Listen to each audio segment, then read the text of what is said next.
Cattiveria è uno dei temi di scontro tra Lega e Fratelli d'Italia in Regione. L'ufficio di presidenza in Regione non cambia assetto. Oggi la votazione. Fratelli d'Italia non ottiene il posto ambito, ma i meloniani assicurano non lo chiedevamo. Migranti, mentre il governo dichiara lo stato di emergenza, gli sbarchi continuano e così. L'arrivo anche in Veneto, solo nella Marca trevigiana, 20-30 persone alla settimana, con gli uffici del governo che stanno cercando di reperire nuovi posti. Condannato per molestie nei confronti di 4 nipoti, un uomo di 74 anni. I fatti sono accaduti nell'Alta Padovana. A denunciarlo era stata la nuora. A San Vito l'ultimo saluto ad Andrea Tagliapietra, il 17enne morto la notte tra venerdì e sabato mentre rincasava con il suo scooter. Commosso il ricordo, grazie per aver vissuto ogni attimo della vita. Il sindaco di Padova Giordani tira dritto sulla registrazione dei figli delle coppie arcobaleno. Dopo che la procura ha chiesto gli atti siglati dal comune, continueremo a farlo. Festa della Polizia a Roma, la Presidente del Consiglio Meloni premia con la medaglia al valore civile la figura di Domenico Zorzino, poliziotto morto ad Anguillara nel tentativo di salvare un anziano. Sorgerà a Fiammes il villaggio olimpico di Cortina per i Giochi invernali 2026, avrà 1.300 posti, costerà intorno ai 36 milioni di euro. A Conselve è inaugurato l'innovativo impianto di biometano che produce gas rinnovabile dai residui di lavorazione della grappa.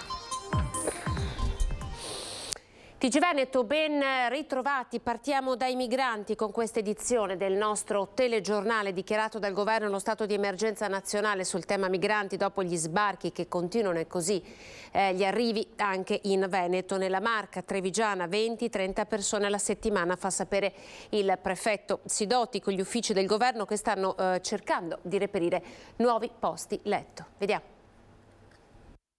3.000 sbarchi in 3 giorni a cavallo di Pasqua sulle coste italiane, un fenomeno, quello dei migranti, che secondo il governo ha registrato negli ultimi mesi un aumento del 300%. Se da Palazzo Chigi si continua a lavorare a una stretta dell'accoglienza, dall'altro, di fronte a questi numeri, è impossibile che le regioni e i territori ce la facciano da soli. Da qui la decisione di istituire misure straordinarie per i prossimi 6 mesi. Ieri il governo ha già dichiarato lo stato di emergenza su tutto il territorio nazionale, in previsione di ulteriori arrivi di massa. Nell'ultimo mese se ne sono concentrati tanti, anche nel Veneto, nella nostra provincia in particolare, settimanalmente abbiamo ricevuto dei migranti, il numero di una trentina, ventina, trentina a settimana. Un flusso continuo, rotte che si intersecano, Libia, Tunisia, Turchia. Le prefetture vengono chiamate a fare ciascuna la propria parte nella redistribuzione dei migranti e quelle del Veneto non sono da meno. Per la Marca, decine di persone in arrivo ogni settimana sono un numero consistente, ma il sistema ad oggi si autosostiene, malgrado le strutture principali siano già da mesi pressoché sature. Noi in provincia abbiamo fino adesso fatto fronte con i posti, chiedendo in relazione ai contratti che ci sono con gli enti gestori l'aumento dei posti. Ma anche la prefettura di Treviso sta correndo ai ripari. Inevitabile prevedere che se gli sbarchi continueranno con questa frequenza ci sarà bisogno di ulteriori spazi. Oggi scade anche il termine per una manifestazione di interesse, avviso di manifestazione di interesse che abbiamo emesso per la ricerca di nuovi posti. Vediamo quelli, se abbiamo fiducia che anche il territorio ci dia una mano con l'indicazione di possibili soluzioni alternative, alloggiative. Alla chiusura dei termini le offerte di nuovi posti letto si sono però limitate a una ventina. Bisognerà dunque valutare se per ora possano bastare o se sia necessario intraprendere altre strade.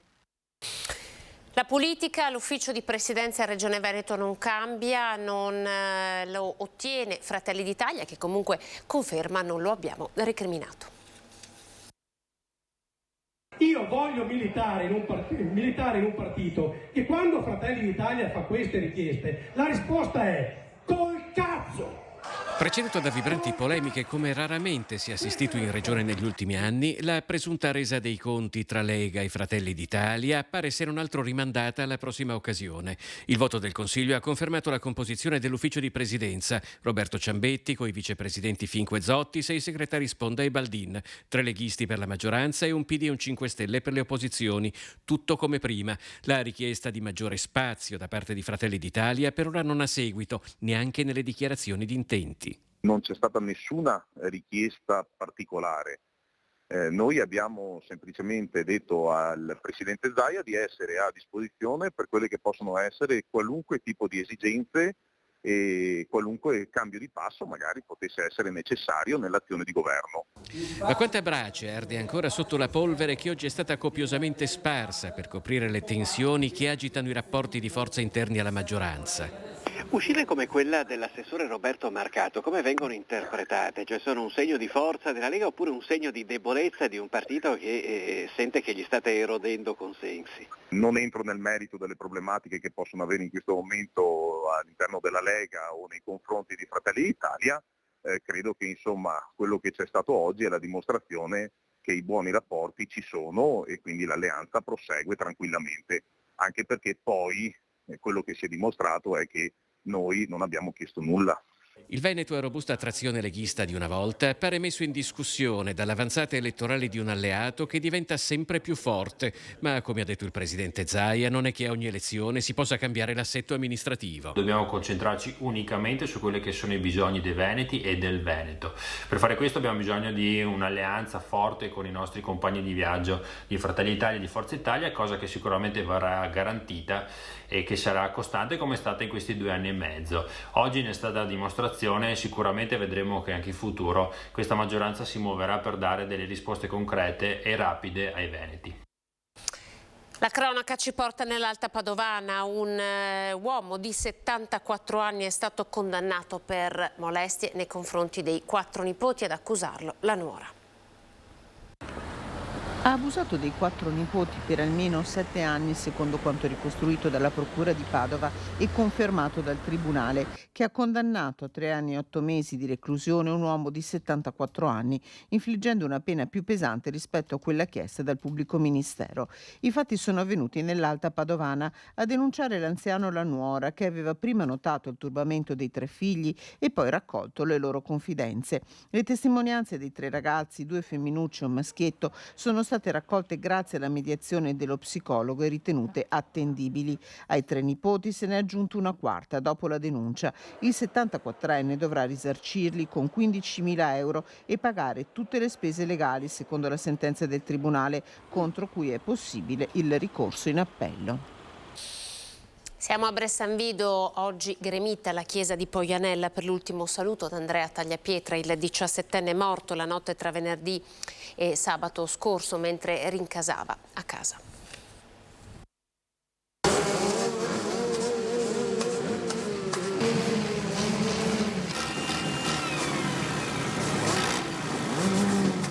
I motori che rombano a tutta, la grande passione di Andrea, gli amici, c'erano tutti nella chiesa di Poianella di Bressanvido, i compagni di una vita, di scuola, di calcio, i colleghi di lavoro, gli insegnanti, mamma Daniela, papà Denis e il fratellino Lorenzo, tutti stretti per l'ultimo saluto allo studente del 3° anno dell'Istituto Alberghiero San Gaetano di Vicenza, rimasto vittima a soli 17 anni di un terribile incidente stradale a poche centinaia di metri da casa.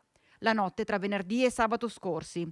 Un'intera comunità sprofondata nel dolore per una perdita così grande, lacrime che non è riuscito a trattenere nemmeno Don Giovanni Sandonà, il parroco che ha concelebrato la messa. Un ragazzo che si stava affacciando all'età matura, capace di dimostrare però la sua serietà, la sua voglia di divertirsi, la sua volontà a orientarsi nella vita. Andrea, il nostro EU ha Dio. Dio, nelle sue mani ti mettiamo. Il suo sorriso, la sua capacità di farsi voler bene da tutti, il suo impegno a scuola, in casa, nello sport, come giocatore di pallone e allenatore dei pulcini della BP 93. E sono proprio gli amici che lo salutano. Il tuo viso sorridente e spensierato rimarrà sempre e per sempre una parte importante nei nostri cuori. Proteggici e guidaci da lassù. Ti vogliamo bene, i tuoi amici.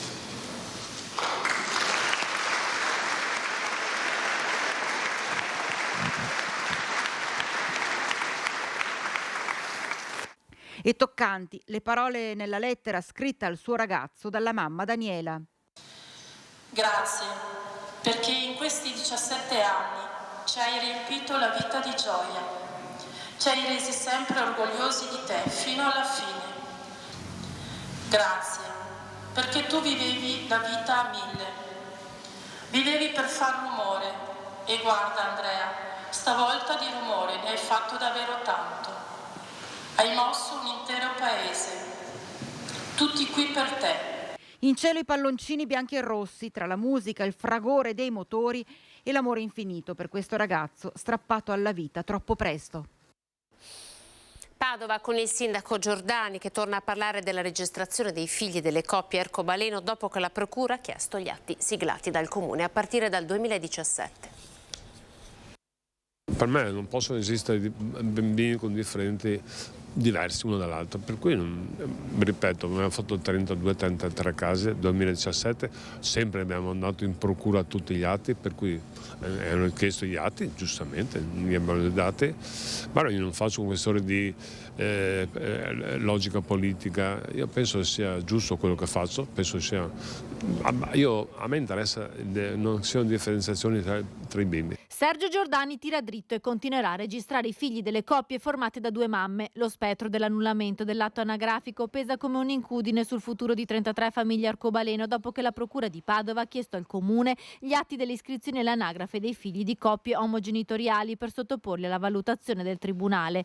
La preoccupazione tra le famiglie è grande. La sentenza delle sezioni unite della Cassazione non riguarda le coppie delle mamme che hanno registrato il proprio bambino nato a Padova, ma riguarda rigorosamente le coppie di due padri che sono ricorsi alla gestazione per altri nei paesi terzi, quindi hanno un certificato di nascita rilasciato regolarmente all'estero. A Padova, per quanto ne so, non è mai successo.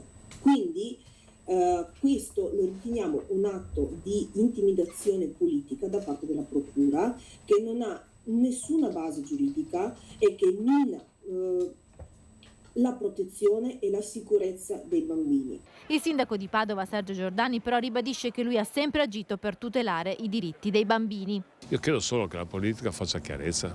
Ma no, non voglio sfidare nessuno, io continuo, come ho detto nel passato, a iscrivere le nascite di bambini e bambine di coppie di due mamme. Dal 2017 ad oggi sono 33 i bambini e le bambine figli di due mamme che il sindaco Giordani ha iscritto firmando di persona gli atti di nascita. Il primo cittadino padovano torna a chiedere al Parlamento di agire con urgenza oltre ogni ideologia. Ora il Tribunale potrebbe arrivare a decidere la nullità, un'iniziativa, quella della Procura, che ha nuovamente sollevato la polemica perché dopo Milano il caso Padova costringe la politica ad interrogarsi sul vuoto normativo che riguarda i figli delle coppie arcobaleno. Sul caso Padova è intervenuta anche la consigliera regionale Vanessa Camani, che chiede alla Regione di sostenere i sindaci nella tutela dei diritti dei bambini di coppie omogenitoriali iscrivendoli alle anagrafi comunali.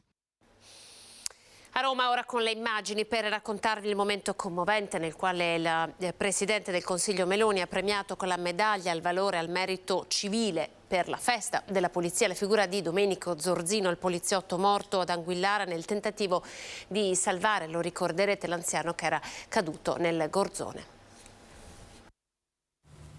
Libero dal servizio, accortosi di un veicolo che si stava inabissando in un canale, dopo aver allertato la centrale operativa di soccorso, si gettava in acqua per trarre in salvo la persona rimasta all'interno. Nonostante l'insidiosità delle acque, raggiungeva il malcapitato e trascinandolo fuori dall'abitacolo lo legava a sé per condurlo a riva.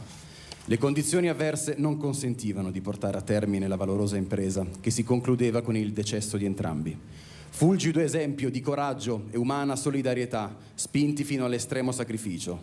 Anguillara Veneta, Padova, 3 marzo 2023. Presentat!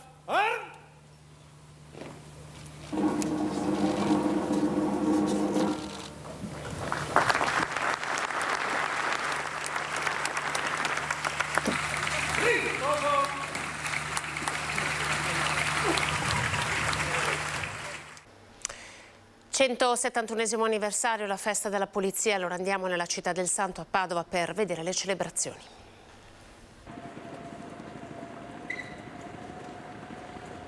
Con il doveroso omaggio della deposizione di una corona al Monumento dei Caduti davanti alla Questura di Padova è iniziata la giornata di festeggiamenti per il 171esimo anno dalla fondazione della Polizia di Stato, occasione per un bilancio delle attività. Sotto il profilo appunto generale possiamo essere soddisfatti perché abbiamo fatto tanto.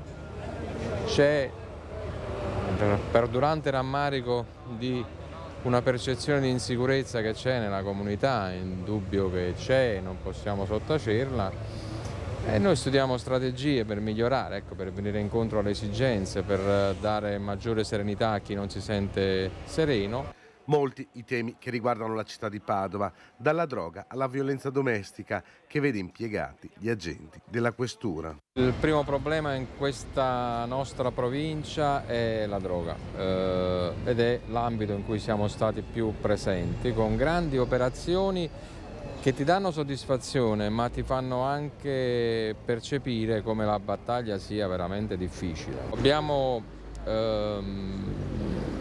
emesso più provvedimenti per contrastare le violenze domestiche, gli atti persecutori.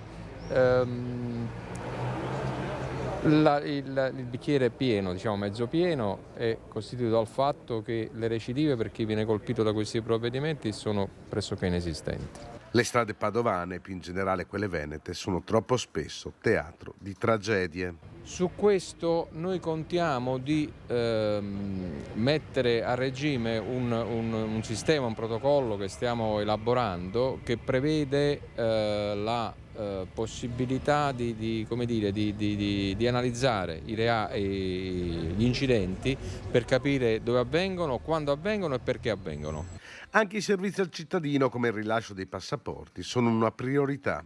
I nostri uomini addetti all'ufficio stanno lavorando veramente tanto, facendo dei turni anche pesanti, ci ho assegnato altre persone all'ufficio, ma anche perché questi accordi, da un lato con i comuni, dall'altro con alcune categorie, vedi le agenzie di viaggio, vedi anche Confindustria e da ultimo anche l'ospedale, stanno cominciando a dare degli effetti. Io prevedo che nel giro di 2 o 3 mesi la situazione sarà normalizzata. Andiamo in pubblicità, ci vediamo tra pochi secondi.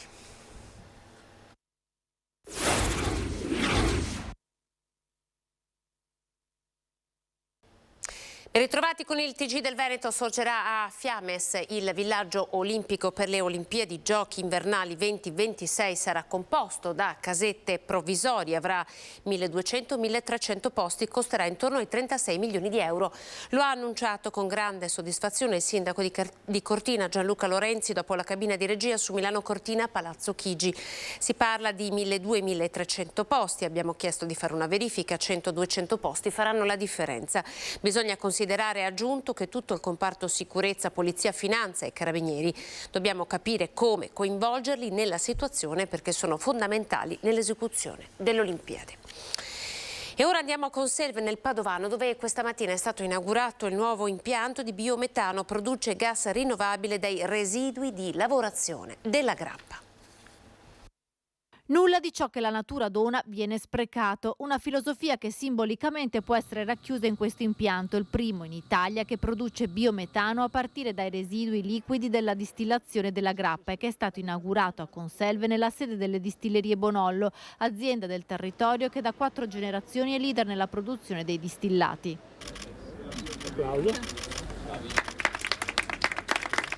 Le distillerie Bonollo per questo impianto hanno investito 2 milioni di euro più 500.000 per l'allacciamento. In media al giorno verranno prodotti 10.000 metri cubi di biometano per un complessivo anno di 2 milioni e mezzo di metri cubi. Questo impianto di biometano ci permette di trasformare il biogas in biometano che entra direttamente in rete, quindi nella rete di consumo locale, e contribuendo alla decarbonizzazione dei consumi corrispondenti a circa i consumi medi annui di 3.000 famiglie. A beneficiarne le famiglie del comune di Conselve, perché l'impianto è collegato alla rete Italgas grazie ad una tecnologia digitale all'avanguardia. Si tratta di un esempio concreto del scopo che Italgas si prefigge attraverso il suo piano di investimenti di oltre 2 miliardi di euro partito nel 2017, cioè quello di trasformare le 70.000 chilometri di reti di distribuzione del gas in Italia da reti pensate per distribuire un solo tipo di gas, il metano, a reti evolute, digitalizzate e rinnovate, pronte a ricevere gas rinnovabili come appunto il biometano. Zero spreco nel segno di un'economia circolare, perché il quantitativo di gas gas rinnovabile prodotto consente di sostituire un ammontare equivalente di gas di origine fossile, contribuendo così alla decarbonizzazione dei consumi, che con questa esperienza rappresenta un caso unico tra le imprese del paese. Questo è un ulteriore tassello di non solo far bene il prodotto, ma anche di farlo per il bene del territorio, visto che appunto questo importante impianto di biometano andrà tutto a disposizione del territorio e della comunità. Ci fermiamo, siamo alle previsioni del tempo, grazie per essere stati in nostra compagnia. Dopo di noi TG Venezia. Arrivederci.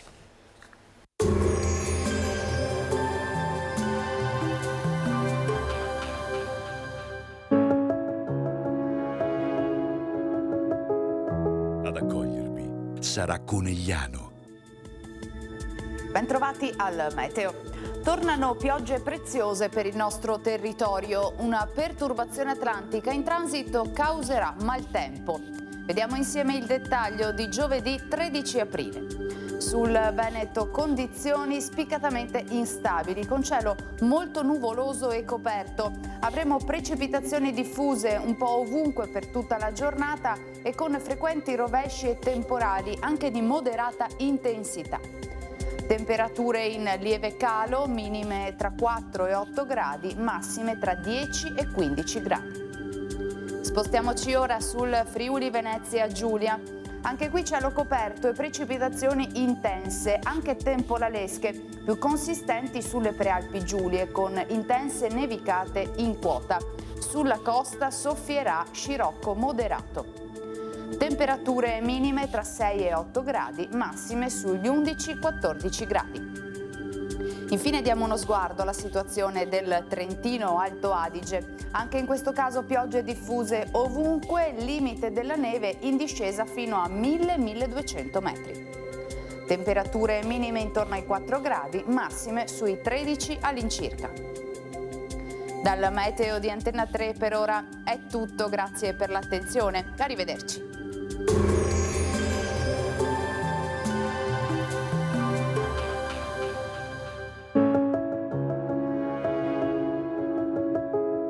Ad accogliervi sarà Conegliano.